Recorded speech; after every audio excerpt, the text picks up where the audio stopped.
மூத்த பத்திரிகையாளர் பிரியன் இணைந்திருக்கிறார். திரு பிரியன், இந்த நகர்வை எப்படி பாக்குறீங்க?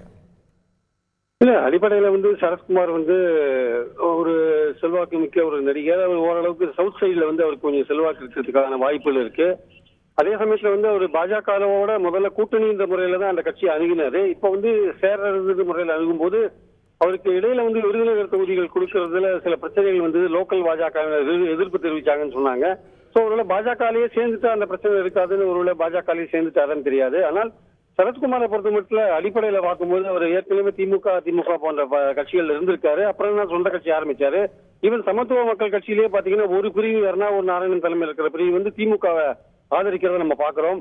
சவுத் சைட்ல ஏற்கனவே கொஞ்சம் செல்வாக்கா இருக்கிற பாஜக இவர் சேர்ந்திருக்கிறதுனால அங்க இன்னும் கொஞ்சம் பாஜக வலுப்பெறுவதற்கான வாய்ப்புகள் உண்டு. ஆனால் இவர் பின்னாடி சமத்துவ மக்கள் கட்சியில என்ன மாதிரியான கட்டுமானங்கள் இருக்கு அப்படின்றத நம்மளால உறுதியா சொல்ல முடியாது.